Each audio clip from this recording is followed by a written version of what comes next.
오늘 또 그대의 최고의 날입니다. 임은미 선교사 묵상입니다.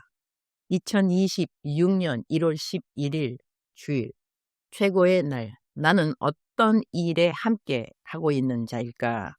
나는 한국에 나오면 집회를 다니는 곳마다 나를 운전해 주며 도와주는 부교역자가 한 사람 있다. 많은 분들이 이미 알고 있는 김성화 목사님이다. 나는 쌤이라는 NGO를 하나 운영하고 있고 그 대표를 맡고 있다. 김성환 목사님은 쌤 NGO의 사무총장이라는 직분을 가지고 있다. 그러니 쌤에서 일어나는 거의 모든 실무를 담당하고 있다. 내가 한국에 나와 있을 때는 집회하는 곳마다 운전으로 나를 도와준다. 그래서 나는 농담처럼 김성환 목사님을 가리켜 나에게 있는 일당 1억의 동역자라고 말하곤 한다. 케냐에 있을 때는 나에게 현지인 동역자들이 많이 있다. 모두들 나를 잘 도와주고 함께 동역하고 있다. 내가 아프리카 없을 때도 현지인 동역자들이 모든 사역을 아주 잘 감당하고 있다. 그래서 요즘 내가 케냐 선교사로서 주로 하는 사역은 설교라기보다 펀드레이징이라고 말할 수 있다. 각 부서와 교회에 필요한 재정을 연결하고 돕는 일이다.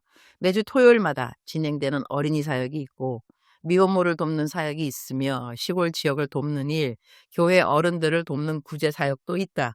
중고등부 학생들을 대상으로 각 학교에서 촛불을 인도하는 사역도 있고 리무르 타운에서는 주민들을 대상으로 아침 기도회를 인도하는 사역도 있다. 신학생들의 장학금, 대학생들 장학금, 많은 어린이들의 학교 장학금 등등 이 모든 사역에는 재정이 필요하다. 그 재정을 감당하는 것이 요즘 선교사로서 내게 가장 중요한 사역이라고 하겠다. 한국에 나와 있으면 이렇게 한 주 한 주 순회 설교를 하게 된다. 이번 1월도 한국 교회들마다 신년 축복 예배가 많아 거의 매일 설교를 한다고 해도 과장이 아닐 것 같다. 물론 나보다 훨씬 더 많이 설교하시는 임우현 목사님에 비하면 나는 그 절반 정도밖에 안 된다고 생각하지만 어쨌든 한국에 있을 때는 이렇게 순회 설교를 감당하게 된다. 나를 늘 도와주는 김성아 목사님에게는 자녀가 4명 있다. 이 4아이를 얼마나 잘 키우는지 가끔 아이들 이야기를 들을 때마다 감동을 받지 않을 수 없다. 나는 여의도 순복음교회 파송 선교사이고 김성아 목사님도 여의도 순복음교회에서 오랫동안 신앙생활을 해왔다. 아이들 역시 여의도 순복음교회 지성전을 다니고 있다. 여의도 순복음교회는 본성전 외에도 여러 지성전들이 있다. 요즘 여의도 순복음교회는 12일 동안 특별 새벽 기도회가 있다. 놀라운 것은 김성아 목사님의 4자녀가 모두 매일같이 새벽 기도회에 참석하고 있다는 사실이다. 교회까지는 집에서 걸어서 15분 정도가 걸린다. 이 추운 날씨에 매일같이 15분을 걸어 이 어린아이들이 새벽 기도에 참석한다는 것이 얼마나 대단한 일인가. 그런데 이 일을 매해 이 어린아이들은 해왔다고 한다. 나는 아침에 너무 추우니 차로 데려다 주는 것이 어떻겠느냐고 여쭤보았다. 그런데 김성화 목사님의 대답이 참으로 인상 깊었다. 차를 타고 가면 차 안이 따뜻해서 교회에 도착해 예배당에 들어가면 아이들이 예배를 드리지 않고 졸기 때문이라고 했다. 그래서 훈련을 위해 아무리 추워도 걸어서 가게 한다고 했다. 그 이야기를 듣고 더 이상 차 이야기를 꺼낼 수는 없었다. 아버지로서 자녀를 키우는 분명한 원칙이 느껴졌기 때문이다. 김성환 목사님의 4남매는 매일 성경을 3장씩 읽고 주말에는 5장씩 읽는다고 한다. 그러면 1년에 성경 1독이 된다고 한다. 4남매가 함께 모여 성경 통독을 하고 아이들에게도 작정서를 주는 것 같다. 이 아이들이 얼마나 착하고 빤듯한지 모른다. 아이들이 자라는 모습을 보며 예수님을 믿는 부모의 가정교육이 얼마나 중요한지를 절로 느끼게 된다. 아이들은 나를 고모 목사님이라고 부른다. 그 모습이 얼마나 귀여운지 모른다. 요즘 차세대 이야기를 하다 보면 AI 시대 이후 아이들의 진로가 어떠할지, 청소년들과 초등학생들이 장차 어떤 직업을 갖게 될지 대한 이야기를 많이 하는 것 같다. 그러나 나는 김성화 목사님의 4아이들을 보면서 굳이 장래를 미리 걱정할 필요는 없겠다는 생각이 든다. 우리의 장래를 완전히 알고 계신 분은 하나님이시기 때문이다. 어린아이 때부터 하나님께 시간을 드릴 줄 알고 하나님 앞에 훈련된 아이들을 하나님께서 홀대받게 하시겠는가? 절대로 그렇지 않을 것이다. 시간은 하나님께 속해 있다. 이 지구도 하나님께 속해 있다. 성경 말씀처럼 이 땅에 충만한 모든 것이 다 하나님께 속해 있다. 하나님은 하나님의 주권으로 이 땅을 다스리고 계신다. 부모로서 자녀의 장래가 걱정되고 염려된다면 아이들에게 무엇을 가르쳐야 할까?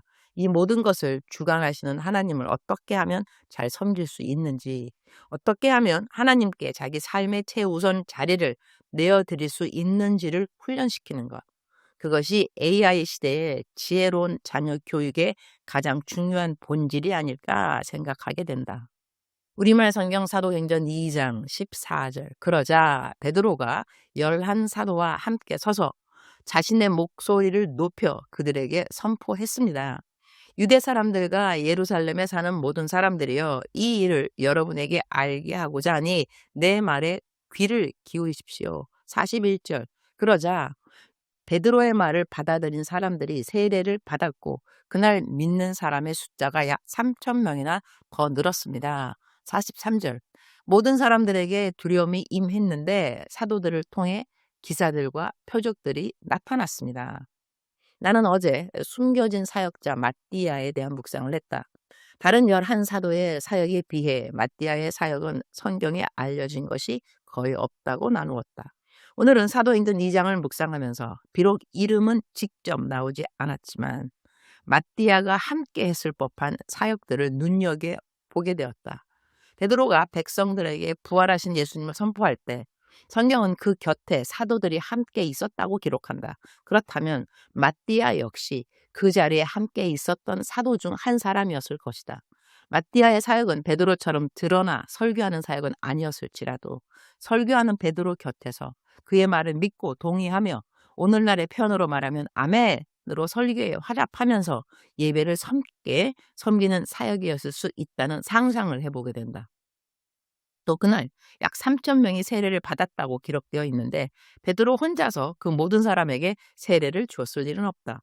분명 다른 사도들이 함께 했을 것이고 그 12사도 가운데 마띠아도 포함되어 있었을 것이다. 그렇다면 마띠아는 한 사람 한 사람에게 세례를 베푸는 일을 맡아 감당했을 수도 있다. 사도들이 함께 모여 떡을 떼었다고 했으니 그 떡을 나누어 주는 사람의 자리에도 마띠아가 있었을 수 있다. 성경에는 사도들을 통하여 기적이 일어났다고 기록되어 있다. 이름은 일일이 나오지 않지만 사도들이라는 복수형 표현 속에는 마띠아도 분명 포함되어 있었을 것이다. 그는 드러나지 않았지만 기적의 통로로 사용된 사도 중 한 사람이었을 것이다. 베드로만 하나님의 일을 한 것이 아니라 베드로와 함께 있었던 제자들, 곧 12사도들이 함께 동력했다는 사실을 오늘 말씀을 통해 보게 된다. 그 동력의 모든 장면이 성경에 기록되지 않았다 할지라도 말씀을 상고하며 충분히 상상해 볼 수 있다고 하겠다. 우리 주변에도 드러나 사역하는 사람이 있는가 하면 그 곁에서 조용히 동역하는 사람들이 분명히 있다. 하나님은 그 모든 사람을 하나님의 불꽃 같은 사신으로 여기신다. 주님, 오늘 또 최고의 날입니다.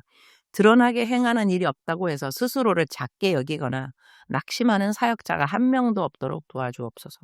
하나님께서 맡겨주신 자리에서 최선을 다하게 하시고 사람에게서 오는 인정과 칭찬으로부터 완전히 자유하게 하옵소서. 오늘 저는 도화감리교회에서 큐티에 대한 설교를 하게 됩니다.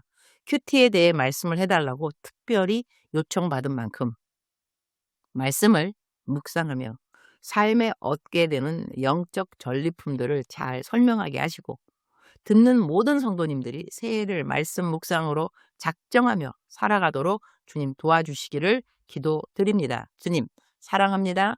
주님 감사합니다. 오늘 또 우리 주님 저를 보시면서 하루 종일 기쁨을 넘어서 감동을 받으시면 참 좋겠습니다.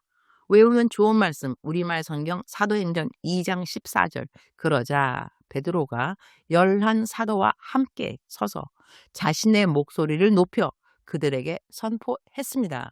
유대 사람들과 예루살렘에 사는 모든 사람들이여, 이 일을 여러분에게 알게 하고자 하니 내 말에 귀를 기울이십시오. 사랑하는 그대여, 사랑하는 그대여, 출석 부르고 있습니다. 대답하셨나요? 저는 어제 참으로 감동적인 그러한 일이 있었습니다. 프리즌 리바이벌 3주년 기념이었는데요. 그때 어느 꼬마가 저에게 다가왔습니다. 그리고 예쁘게 색종이에 편지를 썼는데요. 이문미 선교사님 사랑합니다. 이제 그러한 사랑 레터죠. 근데 그 엄마가 나한테 뭐라고 말했냐면 우리 딸이 엄마가 그 사랑하는 그대여 하는 이 녹음 들을 때 옆에 이 딸이 함께 있는데 그 딸이 어저께 나를 만나면 꼭 안겨보고 싶다고 선교사님한테 안길 수 있을까? 그렇게 해서 나한테 다가왔어요. 내가 그 아이를 왜 안 안아주었겠습니까? 꼭 안아주었습니다. 사랑하는 그대여. 제 묵상을 읽는 분들 중에는 자녀가 있는 분들도 있을 것 같은데 우리 자녀들에게 무엇보다도 하나님이 그들을 사랑한다는 것, 그리고 말씀을 익숙하게 매일같이 들을 수 있도록 환경을 설정해 주는 것은 부모님으로서 아주 하나님께 칭찬받을 일이라고 생각합니다. 우리 아이들의 귀에 항상 성경 말씀이 들려올 수 있고 설교 말씀들이 들려올 수 있고 가정의 모든 세팅을 하나님 경외하는 세팅으로 만드는 그대 축복합니다. 사랑하는 그대여 사랑합니다. 사랑하는 그대여 축복합니다. 오늘 또 그대의 최고의 날입니다.